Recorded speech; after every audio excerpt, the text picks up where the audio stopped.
This week on Christian World News, Hezbollah ramps up its attacks on northern Israel. See how the terror group is using Christian farms in South Lebanon to target the Jewish state. Hezbollah is well known for using Lebanese civilians as human shields. Evidence shows hidden weapons in densely populated areas, hoping Israel would hit those locations. As CBN News has learned, the terrorist group also uses Christian farms in southern Lebanon to target the Jewish state. 3 kilometers from here, you can see my village there. You can see my olive orchards, my pine trees, and my pecan trees. They get shelled every day since the beginning of war. Joseph, a Christian farmer here, and 12 of his workers recently came very close to losing their lives. I saw death in my eyes. We're concealing his identity because he lives among Hezbollah supporters. The farm sits near the South Lebanon border, close to the Israeli town of Metula. Since the Hamas October 7th attack, his village and adjacent farm have come under constant Israeli shelling. March 13th, they were on the farm when Israel struck. 2 minutes after reaching the farm, they hit us with a 120-millimeter mortar. I got hit by a shrapnel on my arm, and when the second mortar was coming, I told the guys to hit the ground and stay flat. It landed 30 meters away from us. Here is why Israel often targets his and other nearby farms. CBN News has obtained exclusive pictures and videos showing how Hezbollah today here in the southern part of Lebanon is using farms owned by Christians in order to launch their missile attacks against Israel. Joseph took these images a few days after that strike, showing multiple Hezbollah missile systems in the middle of his olive grove.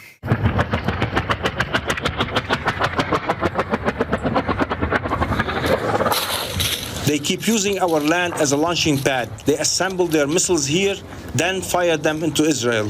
He's been losing money since daily border fights erupted 5 months ago. We don't want our land to be a staging ground for war between these two parties. We take no part in this. What's happening in Gaza is not our war. Joseph says he's repeatedly asked the Lebanese army to intervene, hoping to stop Hezbollah fighters from using his farm, but to no avail. South Lebanon is under Hezbollah control, and Joseph says Lebanese authorities have little sway over the terrorist group. We have become accustomed to these strikes happening to us because we live close to the Israeli borders. Sadly, we have no say in peace or war. We Christians always pay the price.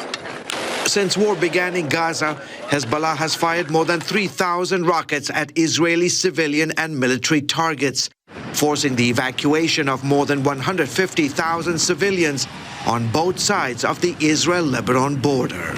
The more the war goes on, the more I lose money. Israel and the Lebanese government came to an agreement recently that would allow Christian farmers to work on their properties during certain times of the week. Joseph says he's not taking any chances. After cheating death once, I don't dare to go to my farm again.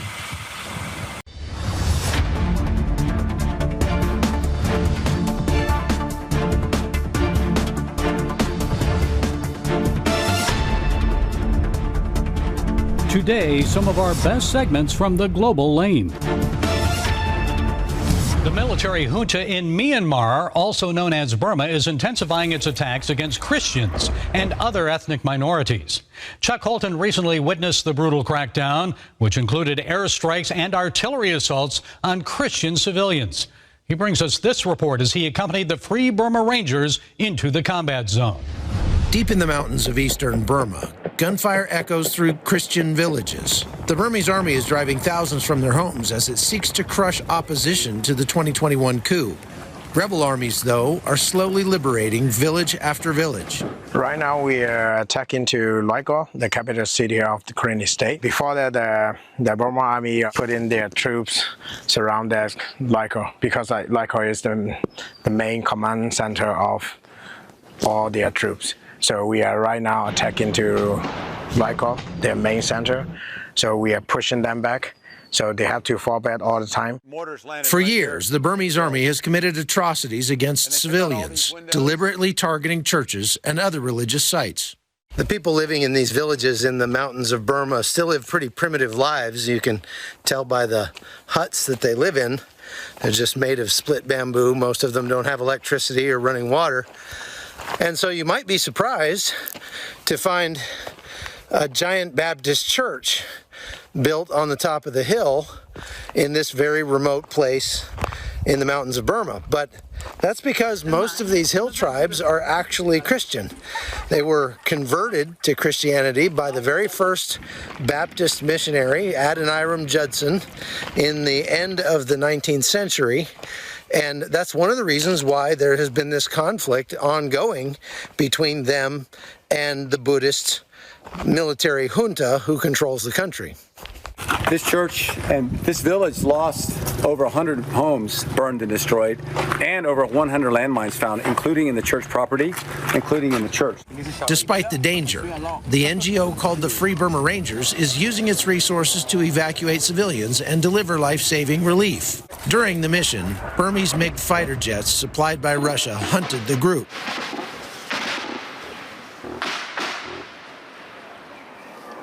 So the recon plane flying over, trying to find this convoy, I'm pretty sure. We've been going this all day. Normally they fly, after that will come airstrikes, airplanes. And then these planes can also drop mortars. Many of the minority groups have taken up arms, resisting the dictatorship for decades. Now, their aging weaponry is no match for the junta's modern arsenal. So this is an M16A1 rifle, and you can tell how old it is by looking at all the bluing is rubbed off of the upper here. And these things were probably left behind at the end of the Vietnam War. That's how old they are. But you can tell, if you look inside here, that the chamber is clean and well oiled.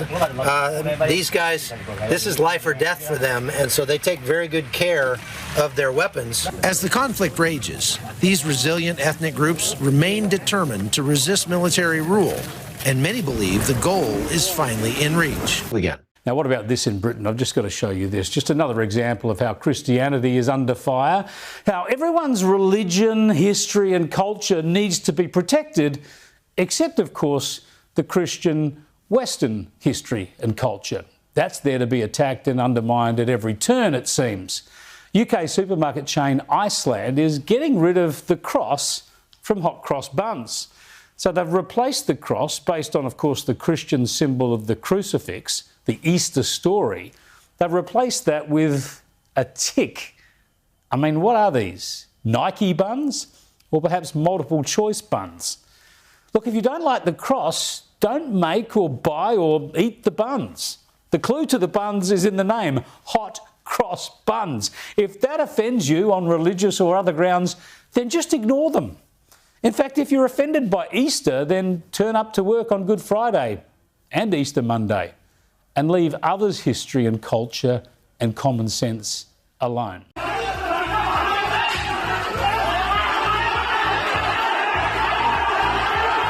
A mob of angry people attacking a church, striking police and destroying a statue of the Virgin Mary. This video was taken as a group descended on a Catholic church in Narayanpur, India, just one example of a growing wave of violence targeting India's religious minorities. Our observer headed up a fact-finding report about violence against the region's Christian community in December. There is a Catholic church in Narayanpur which was attacked by a mob.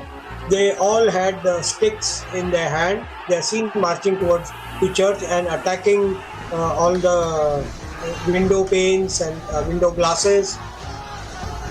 They are inspired by Hindu nationalist ideology. BJP is Bharatiya Janata Party, a right-wing Hindu nationalist party which is in power. That party's leader was also there in the mob. The church attack was not an isolated incident.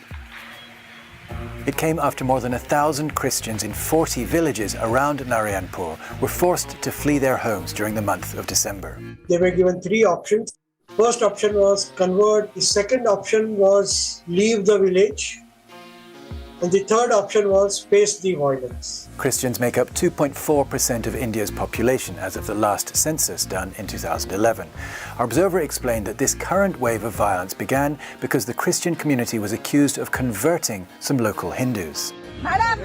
Every year there are more than 300 incidents reported from various parts of the country. Prayer meetings are attacked, pastors are attacked. These attacks have increased after BJP, the Hindu Nationalist Party, came to power in 2014. And they are increasing more and more. The Hindu Nationalist Party leaders are alleging that large number of conversions are taking place without any data, without any survey, without any study. The government is responding by bringing in anti-conversion laws, ironically called as Freedom of Religion Acts. Since 2018, at least 10 BJP-led states have enacted bills that make religious conversions illegal. But critics say they contradict India's constitution and unfairly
target minority religious groups.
Whoa!